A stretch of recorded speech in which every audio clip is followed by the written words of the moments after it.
ശാന്തിവിള ദിനേശൻ അപ്പൂപ്പ, കുറെ ആയല്ലോ താൻ എന്നെ പറ്റി പറയാൻ തുടങ്ങിയിട്ട്. എനിക്ക് നാണമില്ലേ? താൻ എന്നെ തൈക്കളവിന്ന് വിളിക്കാൻ? താൻ എടോ, എനിക്ക് 34 വയസ്സേ ഉള്ളൂ. താൻ എന്നെ തൈക്കളവിന്ന് വിളിക്കാൻ നാണമാകുന്നില്ല അപ്പൂപ്പ താങ്കൾക്ക്? താൻ പറഞ്ഞല്ലോ ദുബായ് റിട്ടേൺ തനിക്ക് അയച്ചു തന്നെന്ന്. ഞാൻ തുണി പറിച്ച് നൃത്തം ചെയ്യുന്ന video. Hi guys, welcome back to my YouTube channel. ഇത് ഞാൻ സ്ഥിരമായിട്ട് പറയുന്ന കാര്യമല്ല, ഇന്ന് പറഞ്ഞു. ഇന്ന് നമ്മളെ സ്ഥലമൊക്കെ ഒന്ന് മാറിയിട്ടുണ്ട്. കാറിലിരുന്നിട്ടാണ്. എല്ലാവരും കാറിലിരുന്ന് കൊണയടിക്കുന്ന സമയത്ത് നമ്മൾ മാത്രം കുറയ്ക്കുന്നത് ശരിയല്ല. അതുകൊണ്ട് ഇന്ന് നമ്മൾ കാറിലിരുന്നിട്ടാണ് കൊണയടിക്കുന്നത്. വെറുതെ പറഞ്ഞതാണ്. ഇന്ന് വീട്ടിൽ ആളുകൾ ഇച്ചിരി അധികമാണ്. അതുകൊണ്ട് നമുക്ക് അകത്തിരുന്ന് വീഡിയോ പിടിക്കാനുള്ള ഒരു സൗകര്യമില്ല. അതുകൊണ്ടാണ് നമ്മൾ കാറിലിരിക്കുന്നത്. ഒരു വെറൈറ്റി ഉള്ള ഓക്കെ. അപ്പം നമ്മൾ പറയാൻ വന്ന കാര്യം പതിവ് പോലെ രേണുസുതി തന്നെയാണ്.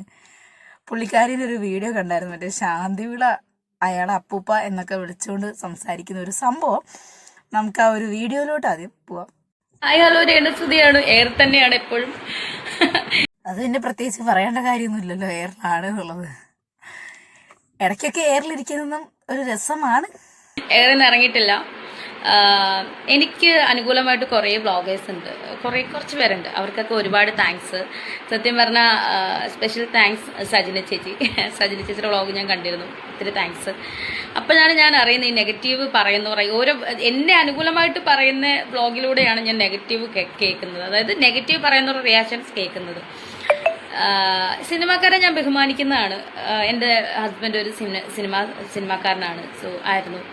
സോ ഞാൻ ഏറെ ബഹുമാനിക്കുന്നു. പക്ഷേ ശാന്തിവിള ദിനേശൻ അപ്പൂപ്പ, അമ്പിയിൽ നിന്ന് അന്യനിലേക്കുള്ള മാറ്റമാണ് നിങ്ങളിപ്പോൾ കണ്ടിട്ടുള്ളത്. അമ്പി ടു അന്യൻ. ഓക്കെ, ശാന്തിവിള അപ്പൂപ്പ സിനിമാക്കാരെ ബഹുമാനിക്കുന്നുണ്ട്. ശരി, സമ്മതിച്ചു. ഹസ്ബൻഡ് സിനിമാക്കാരനായിരുന്നു, അതും സമ്മതിച്ചു. എല്ലാം സമ്മതിച്ചിട്ടുണ്ട്. പക്ഷെ ശാന്തിവിള അപ്പൂപ്പൻ പറയുന്നതിൽ എന്തെങ്കിലും വാസ്തവമുണ്ടോ എന്ന് താങ്കൾ സ്വയം ചിന്തിച്ചിട്ടുണ്ടോ? താങ്കളുടെ മുമ്പിലിരുന്ന് വീഡിയോ പിടിക്കുന്ന അത്രയും പേര് താങ്കളുടെ ദൃശ്യങ്ങൾ അഥവാ ചിത്രങ്ങൾ ശരിയായ രീതിയിലാണ് പകർത്തിയിട്ടുണ്ടാവുക എന്നുള്ളതിലും താങ്കൾക്ക് ഉറപ്പുണ്ടോ? എന്നിട്ട് അയാളെ വിമർശിക്കാൻ നടന്നാൽ പോരെ? നിങ്ങൾ വേറെ പരിപാടിക്ക് പോയി അങ്ങനെയൊന്നും നമ്മൾ പറയുന്നില്ല. പാറിപ്പോയത് തെറ്റായ ഉദ്ദേശത്തോടാണ് എന്നും പറയുന്നില്ല. പക്ഷെ ശാന്തിവിള അപ്പൂപ്പൻ പറഞ്ഞതുപോലെ നിങ്ങളുടെ മുമ്പിലിരുന്ന ചിത്രങ്ങൾ ശരിയല്ലാത്ത രീതിയിൽ പിടിക്കുകയും അദ്ദേഹത്തിന് അയക്കുകയും ചെയ്തിട്ടില്ല എന്ന് നിങ്ങൾക്ക് 100% ഉറപ്പ് പറയാൻ വേണ്ടി പറ്റുമോ?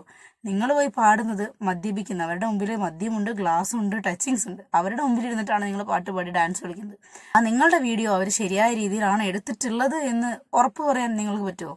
കുറെ ആയല്ലോ താൻ എന്നെ പറ്റി പറയാൻ തുടങ്ങിയിട്ട്. എനിക്ക് നാണമില്ലേ? താൻ എന്നെ തൈക്കളവിന്ന് വിളിക്കാൻ? എടോ, എനിക്ക് 34 വയസ്സേ ഉള്ളൂ. താൻ എന്നെ തൈക്കളവിന്ന് വിളിക്കാൻ നാണമാകുന്നില്ല അപ്പൂപ്പ താങ്കൾക്ക്?